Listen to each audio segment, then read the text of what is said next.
Não se engane.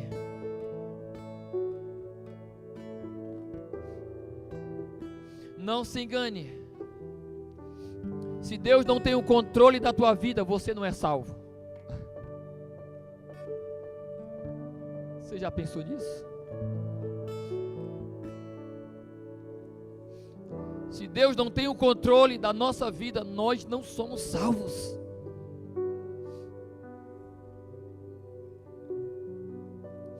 Reflitamos nisso nessa noite. Reflita nisso nessa noite. Isso pode ser o divisor de águas da nossa vida. Deixe Deus conduzir a tua vida. Que os teus anseios sejam para Ele, e que aquilo que você faça seja aquilo que Ele permite, nunca aquilo que você quer. Tudo que você estiver fazendo, diga para Ele: Pai, no dia que o Senhor quiser que eu pare, eu paro. E aquilo que você tem no dia, diga para Ele: Senhor, no dia que o Senhor quiser que eu te dê, ou que eu dê, eu vou dar isso aqui. Eu vou abrir mão. Meu Deus.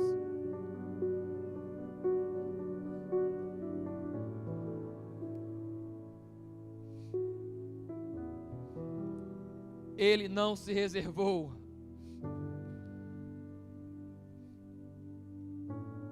ao dar Jesus para ter cada um de nós. Jesus é o melhor que a existência já viu. Jesus é o melhor que a existência já viu. Não há nada embaixo da terra, na terra ou acima da terra que seja melhor do que Jesus. E Jesus foi dado para que nós pudéssemos ser de Deus.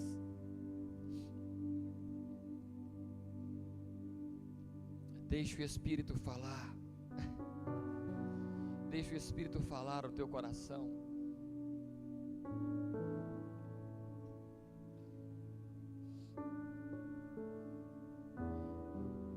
Que o propósito de Deus na nossa vida esteja acima dos nossos.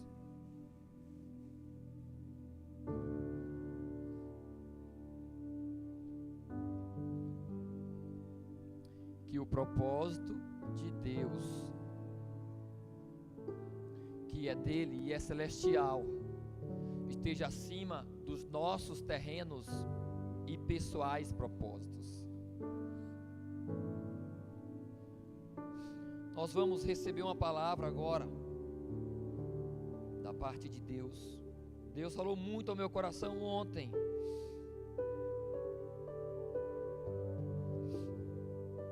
Com essa passagem, meu Deus, como os meus olhos foram abertos para esta passagem. Meu Deus!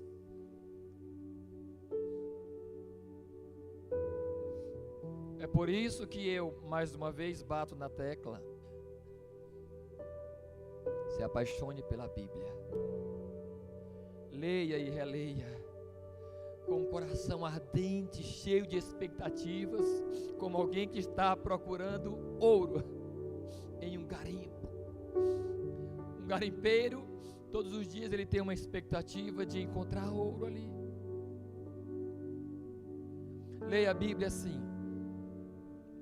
Leia a Bíblia assim. E essa história é a história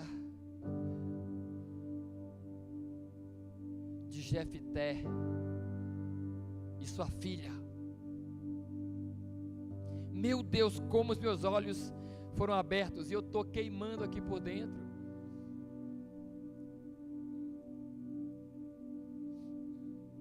E principalmente pela filha dele, que nem nome a Bíblia dá, ou a Bíblia menciona.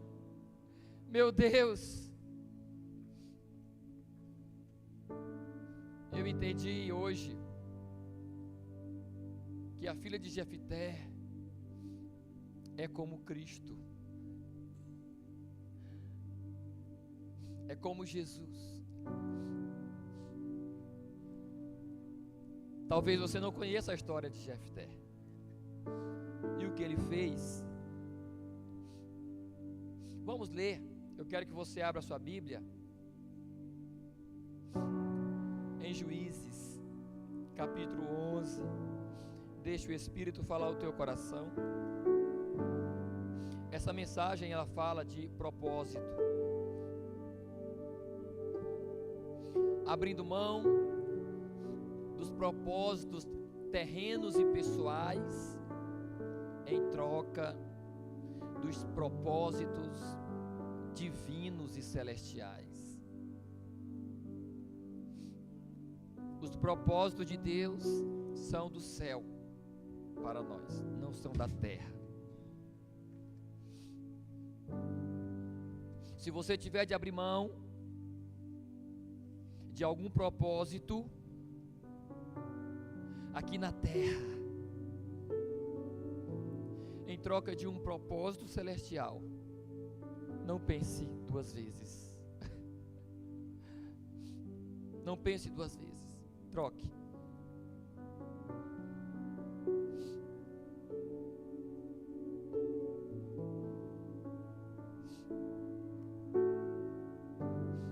O texto aqui, Juízes capítulo 11, ele vai nos falar claramente. Eu ainda estou um pouco gripado. Eu peço perdão desde já por qualquer coisa que saia do controle. Tudo está nas mãos do Senhor. Amém, igreja? Quem quer receber de Deus? Aleluia.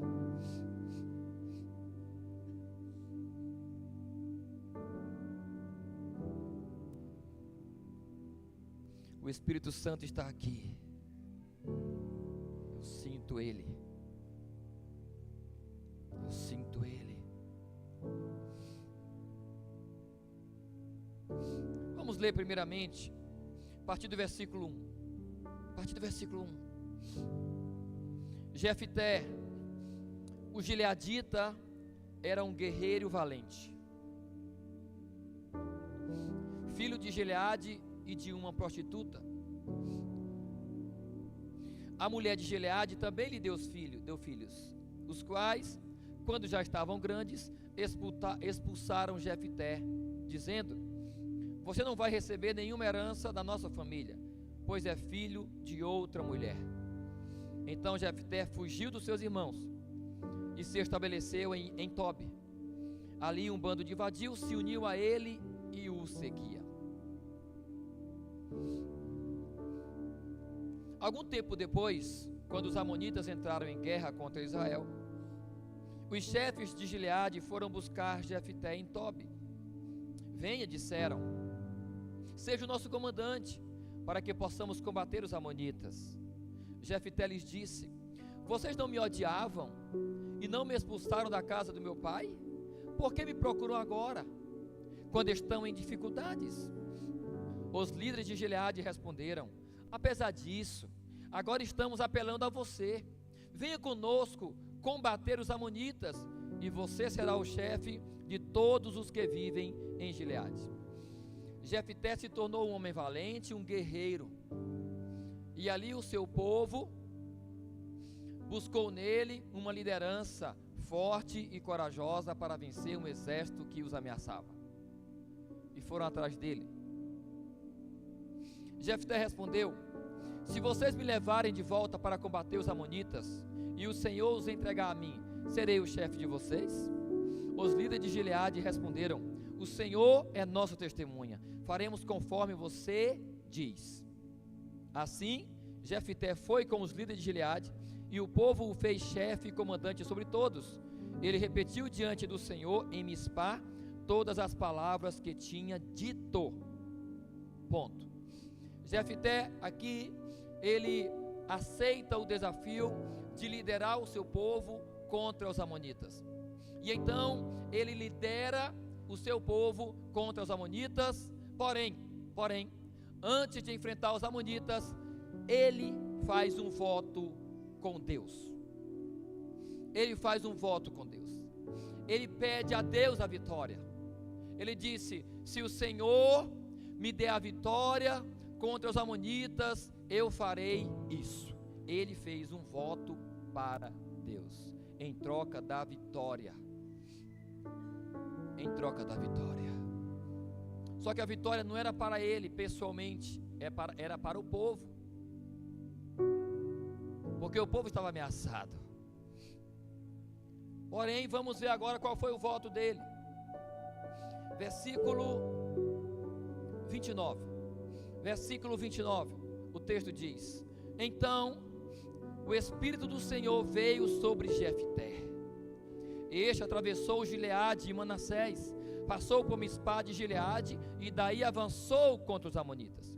Jefté fez um voto ao Senhor: se entregares os amonitas nas minhas mãos, aquele que sair da porta da minha casa ao meu encontro, quando eu retornar da vitória sobre os amonitas, será do Senhor, e eu o oferecerei em holocausto. Olha o voto de Jefté. Ele disse: Senhor, se o Senhor me der a vitória contra os amonitas, quando eu voltar para casa, aquele que primeiro sair diante de mim ao meu encontro, eu vou dedicá-lo ao Senhor, eu vou sacrificá-lo ao Senhor. Até aqui parece loucura, não é verdade? Sim ou não, gente? Sacrificar um ser humano. Mas foi esse o voto que ele fez. E Deus não interferiu, liderança. Deus não interferiu. Assim como Deus interferiu em Abraão e Isaac, Deus aqui não interfere. Então, todos entenderam o voto que ele fez, certo?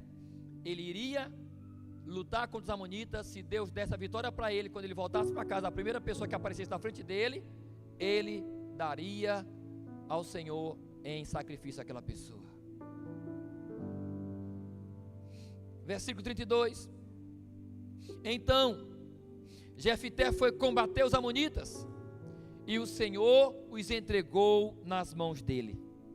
Ele conquistou 20 cidades, desde Aroé até as vizinhanças de Minite, chegando a Abel-Queramim.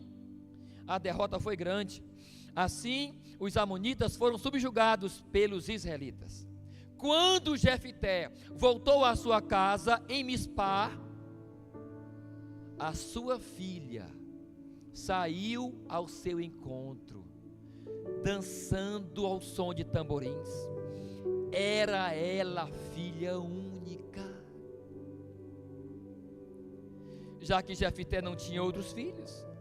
Quando a viu, rasgou as suas vestes e gritou: ah, minha filha, estou angustiado e desesperado por sua causa, pois fiz um voto ao Senhor, um voto que não posso quebrar.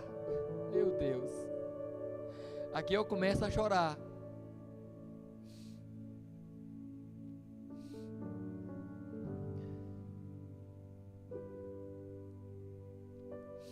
Talvez por muito tempo eu tenha errado olhando para essa situação, mas não quero entrar nesse detalhe, porque senão a gente vai longe. Mas o Espírito de Deus veio sobre Jefté. Ele era um guerreiro valente. Ele foi injustiçado quando criança. Ele era filho de uma prostituta. Ele foi expulso pelos seus irmãos. Não foi ele que pediu para lutar, não foi ele que pediu para ser o chefe, foram atrás dele.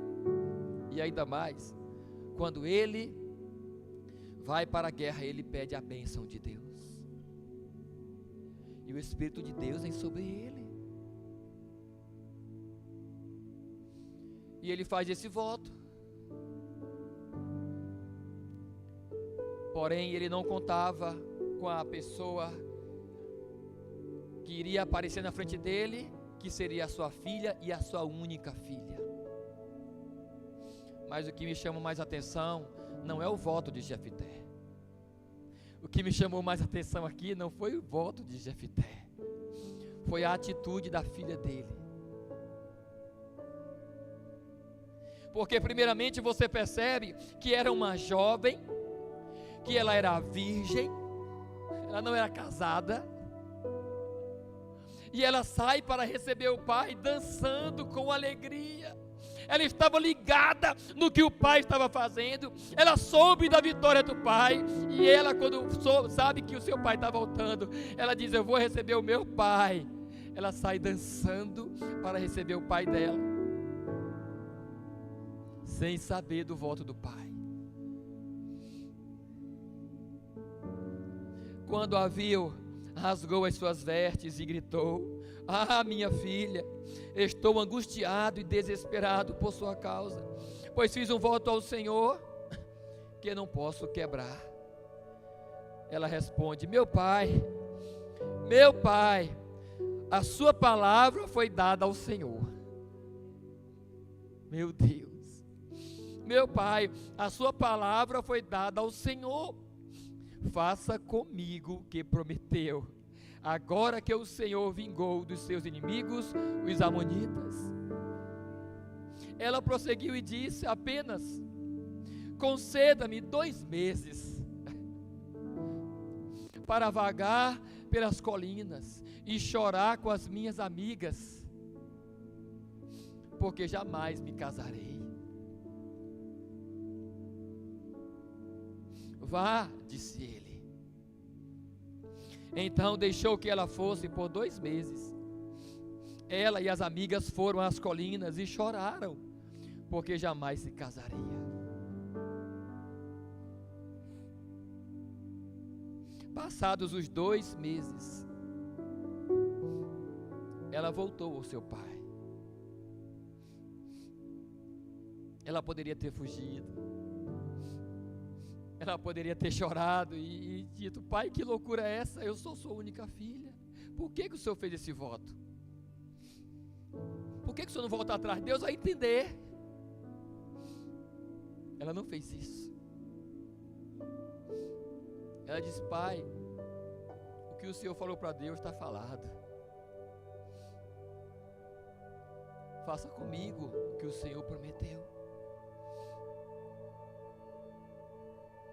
Passados os 2 meses, ela voltou ao seu pai, e ele fez com ela conforme o voto que havia feito.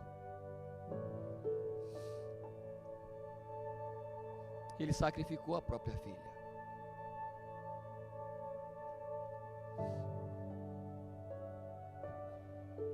Há uma corrente de crença que coloca dúvida e pergunta e coloca um ponto de interrogação: Jefité realmente sacrificou sua filha? Mas está claro aqui. Está claro aqui. Passados os 2 meses, ela voltou ao seu pai, e este fez com ela conforme o voto que havia feito. Assim, ela nunca deixou de ser virgem. Morreu virgem. Você vai já entender isso aqui.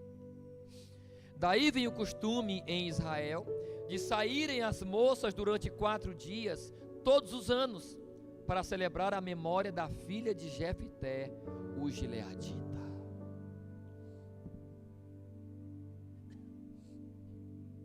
Aplauda a palavra do Senhor.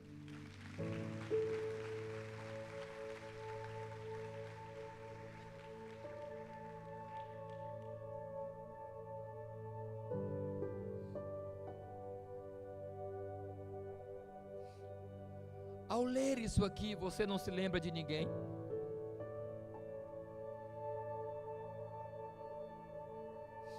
Ao ler que o pai votou, dizendo: eu vou sacrificar a primeira pessoa que sair na minha frente para Deus, se o Senhor me der a vitória. Então o pai volta, e sua filha é a primeira pessoa. É ela que vai ser sacrificada. E mais, para que você se lembre de alguém, ela é a única filha. Você não se lembra de ninguém?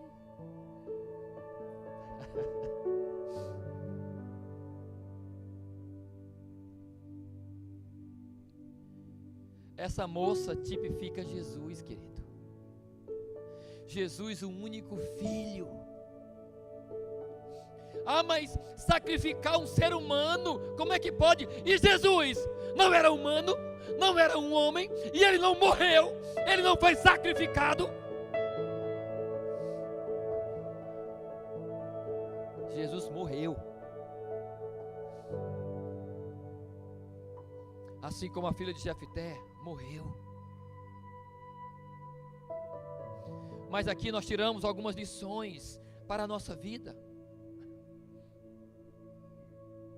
A primeira lição que nós tiramos para a nossa vida, e nós estamos falando aqui de propósitos pessoais e terrenos versus propósitos divinos e celestiais.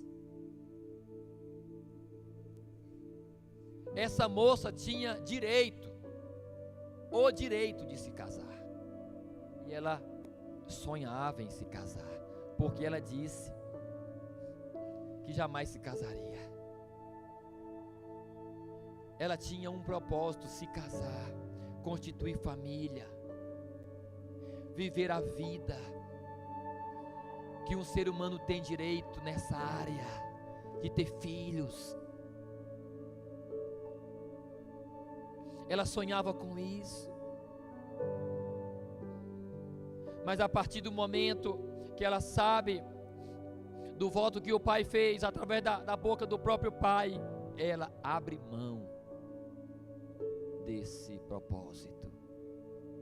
Ela abre mão do marido possível, ela abre mão dos filhos possíveis que ela teria. Ela abre mão. E ela foi chorar longe do pai. Jesus foi para o Getsêmani com os seus amigos e chorou. Mas depois de passar a noite ali chorando, orando, o que ele faz? Ele volta, dizendo: levantem-se, vamos.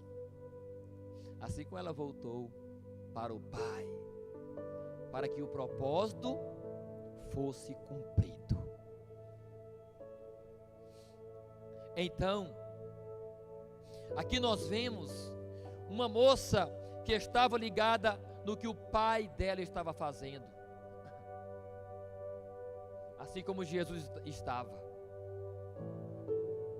Ou seja, como eu falei agora há pouco, ela sai dançando para receber o pai.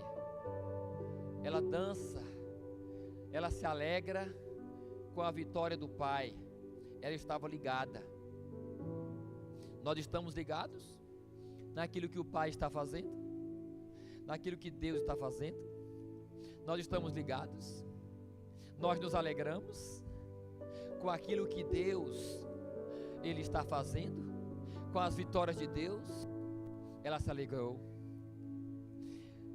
Ela se entregou pelo propósito do Pai. Literalmente. Nós temos nos entregado ao propósito de Deus, literalmente. Literalmente. Primeiro, nós estamos ligados no que Deus está fazendo. E segundo, se estamos ligados no que Deus está fazendo, nós, de fato, temos nos entregado completamente pelo propósito dele? Entenda, nós só conseguiremos nos entregar completamente para o propósito de Deus se nós abrirmos mão dos nossos propósitos aqui na terra, ainda mais difíceis ou loucos que pareçam, ou que pareça essa troca.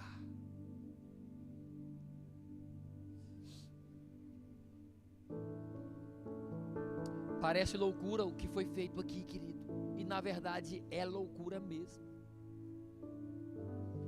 É uma loucura isso aqui. O que nós acabamos de ler é uma loucura. Mas ora, não foi loucura o que Deus também fez? Não foi loucura? Dar o próprio filho, o único filho, para morrer por seres humanos pecadores, maldosos como nós. Nós não merecíamos o sacrifício, nós não merecíamos Jesus, mas mesmo assim Ele fez, porque nos amou. Então, queridos, aqui nós vemos exatamente uma moça que tipifica Jesus, concordando com o seu pai em seu propósito, e abrindo mão do seu propósito, do seu direito de ter, do seu direito de realizar, do seu direito de se satisfazer. Ela abriu mão, ela abriu mão. Porém, tem algo mais interessante aqui. No 39 fala: passados os 2 meses, ela voltou ao seu pai, e este fez com ela conforme o voto que havia feito. Assim, ela nunca deixou de ser virgem. O que isso significa? Também algo que se parece com Jesus. Jesus, ele nasceu, cresceu e morreu em santidade. Ele não pecou. Jesus morreu totalmente puro, assim como essa moça morreu totalmente pura, falando também nesse sentido. Assim, ela nunca deixou de ser virgem. Essa moça, ela foi pura até a hora da morte. Ela morreu, ela viveu e morreu pura. Daí, tem outra coisa aqui, daí vem o costume em Israel, de saírem as moças durante 4 dias, todos os anos, para celebrar a memória da filha de Jefté. Deixa eu te falar, quando nós abrimos mão dos nossos propósitos terrenos e pessoais, em troca dos propósitos celestiais e divinos, nós deixaremos um legado na terra. Nós deixaremos costumes, nós deixaremos o nosso exemplo. Nós deixaremos o nosso exemplo. O legado é que fica. Aqui não é lembrado o sacrifício de Jefté, aqui no final. Daí vem o costume em Israel. De quê? De sacrificar a própria filha, como Jefté? Não. Que costume? De saírem as moças durante 4 dias, todos os anos, para celebrar a memória da filha de Jefté. Celebrar a memória dela. O que lembravam? Lembravam que uma moça, ela abriu mão da própria vida dela para cumprir o propósito do pai. Repito, o pai dela não amarrou ela, o pai dela não obrigou ela. Ela poderia fugir, ela poderia querer convencer o pai, mas ela não fez isso. Ela disse: não, meu pai, o Senhor deu sua palavra, eu vou dar minha vida para que tua palavra seja cumprida. É esta memória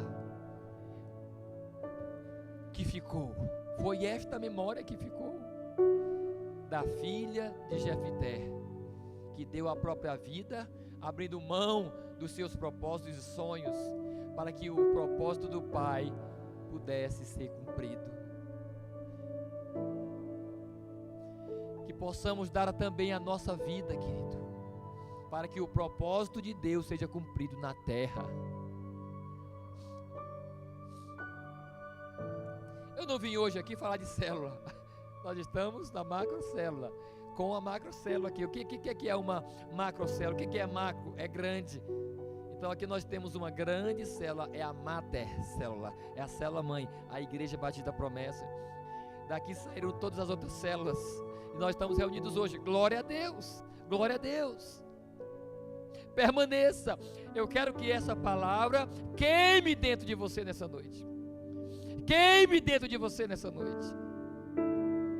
Para quê? Para que os propósitos nossos e terrenos não venham a subjugar, ou substituir, ou ofuscar, ou matar, ou parar os propósitos de Deus na nossa vida. E a célula faz parte disso. A célula faz parte do propósito. Diga assim: a célula faz parte do propósito. 1, 2, 3 já, diga. A célula faz parte do propósito.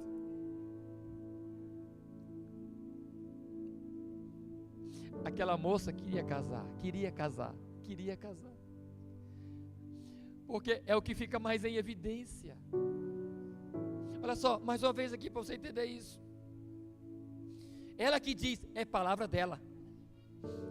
37. Ela prosseguiu: conceda-me, porém, 2 meses para vagar pelas colinas e chorar com as minhas amigas, porque jamais me casarei. Ela tinha um sonho. Ela tinha um sonho.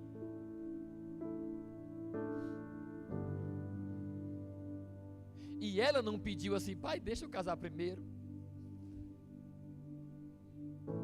Ela abriu mão do sonho dela.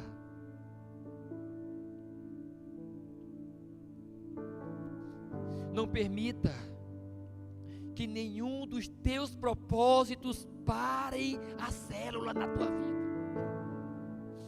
A oração na tua vida, a leitura da palavra na tua vida, a presença na igreja, nos cultos na tua vida.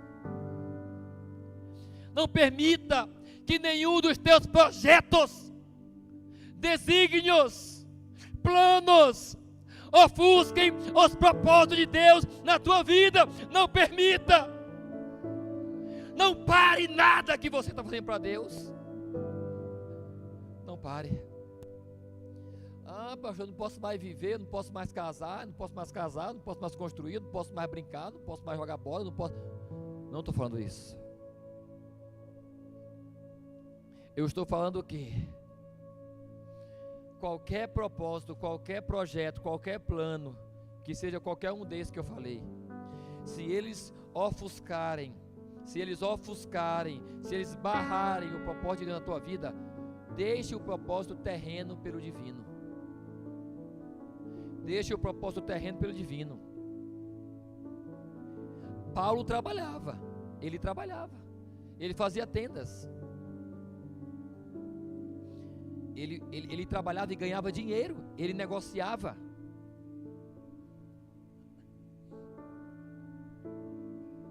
Mas o trabalho dele não impedia ele de fazer a obra.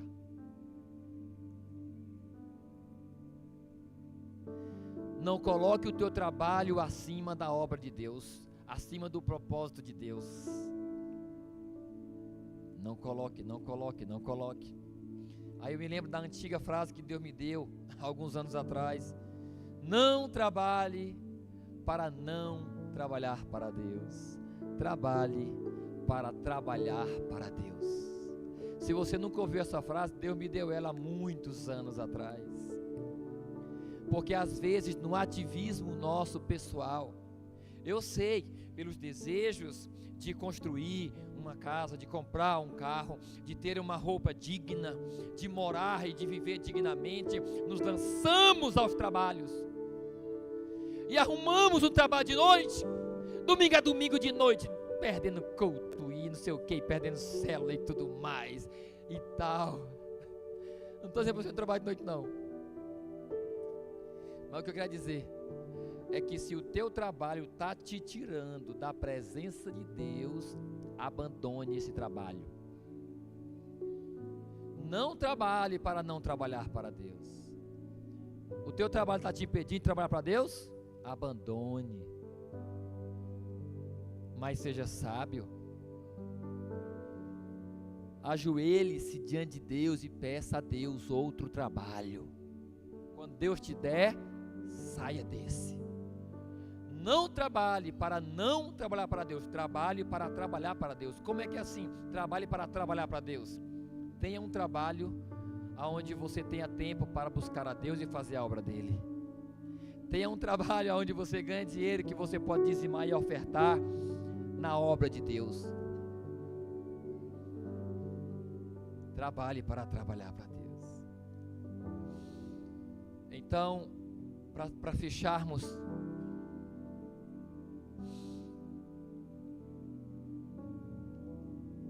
que os nossos propósitos pessoais e terrenos não ofusquem os propósitos divinos e celestiais.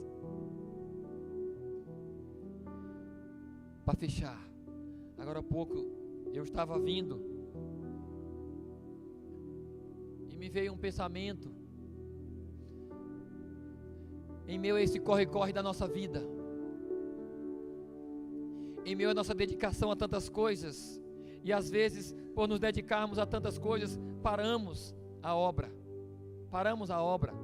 de Deus na nossa vida, paramos a nossa intimidade, paramos o nosso relacionamento com Deus.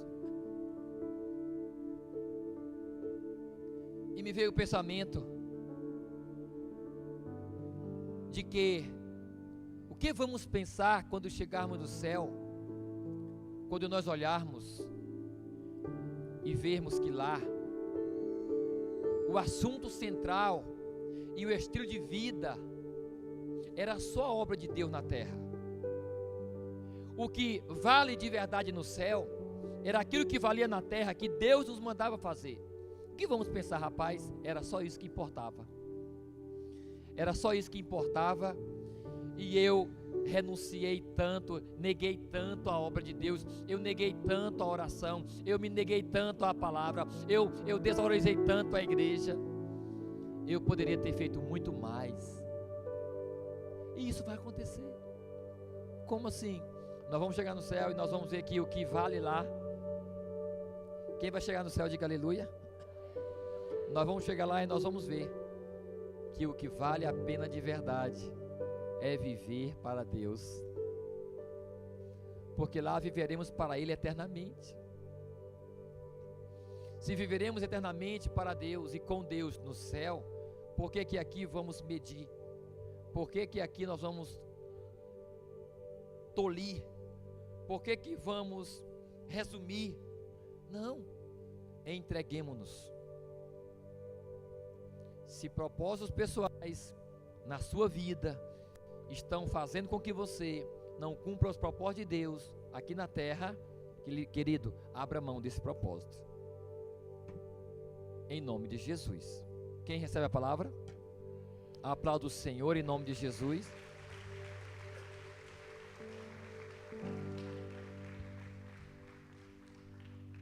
Eu quero só fechar,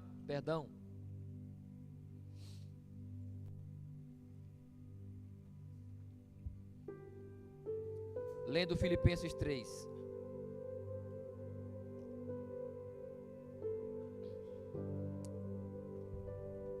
Ouça. A partir do 12, se você quiser projetar no telão. Prosseguindo para o alvo, é o tema. Não que eu já tenha obtido tudo isso ou tenha sido aperfeiçoado, mas prossigo para o quê? Para alcançá-lo, pois para isso também fui alcançado. Para que você foi salvo? Para perseguir Deus, para buscar a Deus e fazer a sua vontade, assim como a filha de Jefité estava ligada no que o pai estava fazendo e se alegrou com a vitória do pai e deu a sua vida para que o propósito do pai fosse cumprido. Assim também nós. Irmãos, não penso que eu mesmo já o tenha alcançado, mas uma coisa faço, esquecendo-me das coisas que ficaram para trás e avançando para as que estão adiante, prossigo para o alvo, a fim de ganhar o prêmio do chamado celestial, Deus em Cristo Jesus, o prêmio do chamado celestial. celestial. Olha o 16. Seja como for, vivamos de acordo com o que já alcançamos. Do que Paulo está falando? O que você alcançou? A salvação, o perdão dos teus pecados, a intimidade com o Espírito Santo, uma vida reta e justa e temente, uma vida longe do mundo, longe do pecado. Viva de acordo com isso. E o versículo 20 e 21 para terminar. A nossa cidadania, porém, está nos céus, de onde esperamos ansiosamente o Salvador. A filha de Jefité esperava,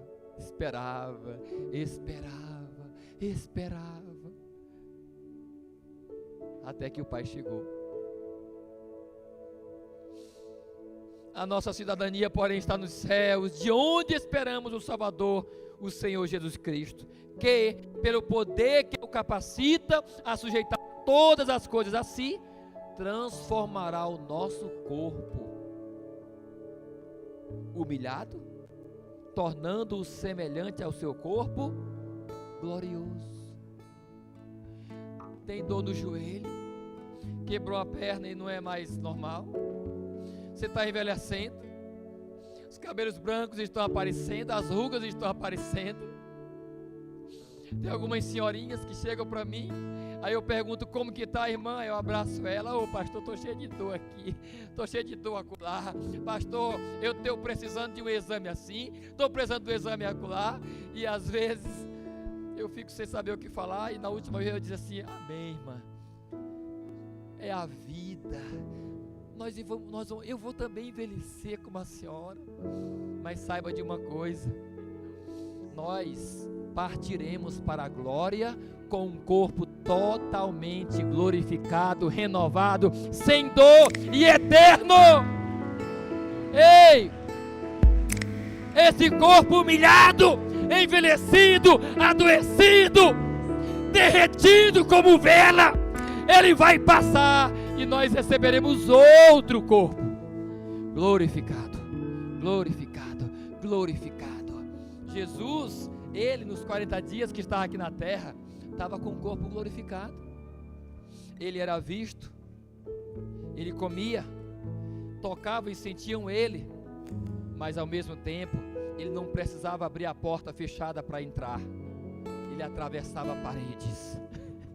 Meu Deus, corpo glorificado, cheio de poder. Que possamos permaneça no propósito divino, não nosso, divino, e não da terra, mas celestial. Célula é propósito celestial e de Deus. Oração é propósito celestial e de Deus. Leitura da palavra, amor pela Bíblia é propósito celestial e de Deus. Estar em comunhão na igreja é propósito celestial e de Deus. Isso aqui não é coisa do mundo, não é coisa da terra e nem nossa, porque a nossa carne queria ficar em casa. Alguns já estão olhando no relógio para assistir o jogo do Flamengo. Isso é da carne. Agora, por que você está aqui? Porque você está no Espírito. Diga para o seu irmão: sabe por que você está aqui? Porque você está no Espírito, meu irmão. É no Espírito que nós estamos, e é no Espírito que vamos permanecer, e é nele que vamos viver eternamente, em nome de Jesus. Oh Deus, se coloque de pé, querido. Meu Deus, ainda tem a ceia.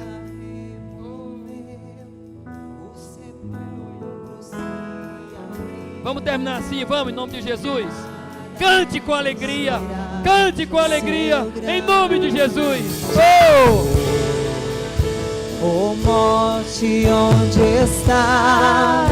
O Rei ressuscitou, Ele venceu pra